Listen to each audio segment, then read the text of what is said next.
'cause nobody does it like you. I like the way that you move. That's why I never go through with leaving you.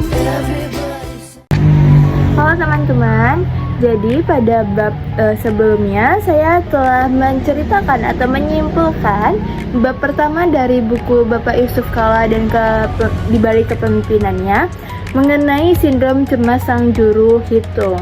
Lalu pada video kali ini saya akan menjelaskan tentang bab 2 dari buku Bapak Yusuf Kalla dan di balik kepemimpinannya, yaitu yang disiapkan sejak dini.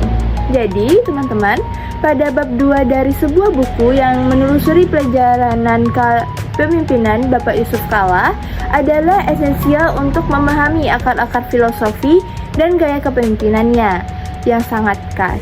Alih-alih langsung melompat ke arah politik dalam ataupun perannya sebagai negarawan, pada buku dan bab 2 ini lebih memilih untuk menyelami masa muda Bapak Yusuf Kalla secara lebih intim.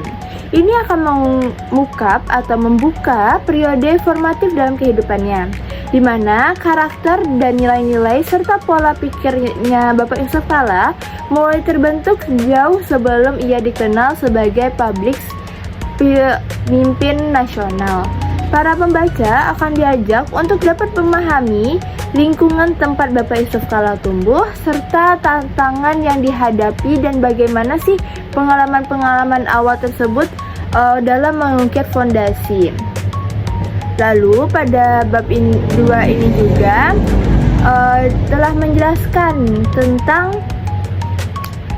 bagian integral dalam bab ini, seperti penyelusuran riwayat pendidikan Bapak Yusuf Kalla.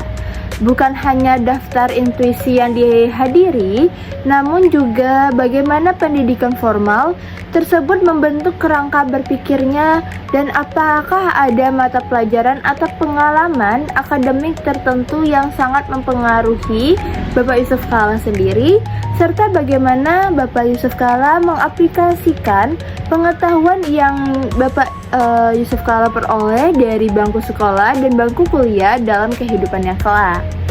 Pada bab 2 ini juga menjelaskan mengenai fokus utama dari bab ini akan beralih pada bagaimana Bapak Yusuf Kalla meneliti karir di dunia usaha.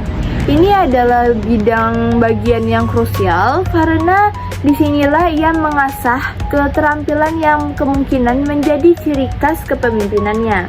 Pada bab ini menguraikan perjuangannya membangun Kalla Group dan juga sebuah konglomerasi bisnis yang dimulai dari skala kecil hingga salah satu entitas usaha terbesar di Indonesia Timur.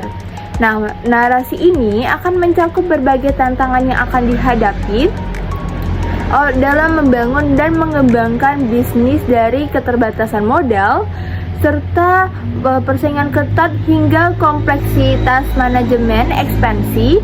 Akan pula dijelaskan nilai-nilai bisnis yang dipegangnya seperti integritas, efisiensi, kecepatan, dan pengambilan keputusan dalam kemajuan ataupun kemampuan bernegosiasi dan juga fokus pada pencapaian target.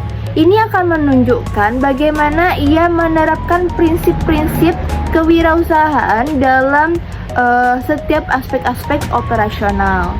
Lalu pada bab 2 ini juga menjelaskan tentang pengalaman-pengalaman awal di dunia usaha seringkali disebut sebagai fondasi utama bagi pragmatisme dan orientasi pada hasil yang kemudian melekat pada Bapak Yusuf Kalla.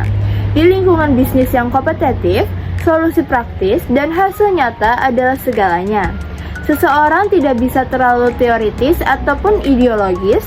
Yang dibutuhkan adalah kemampuan untuk mengidentifikasi masalah, menemukan solusi tercepat dan paling efisien, serta mengeksekusinya dengan disiplin. Lalu pada bab ini akan menggambarkan bagaimana pengalaman ini melatihnya untuk berpikir problem solving, berani mengambil risiko yang terukur, dan juga tidak ragu-ragu dalam mengambil sebuah keputusan demi mencapai suatu tujuan tertentu. Lalu, pada bab ini juga secara keseluruhan memiliki tujuan ganda. Yang pertama, untuk memberikan gambaran komprehensif tentang asal-usul profesional Yusuf Kalla dan bagaimana ia belajar di sekolah kehidupan melalui pengalaman berbisnis. Dan yang kedua, untuk menjelaskan secara analitis bagaimana pengalaman-pengalaman awal tersebut secara fundamental membentuk pandangan dunia etos kerja, serta gaya kepemimpinannya yang sangat berorientasi pada pragmatisme, kecepatan, dan eksekusi.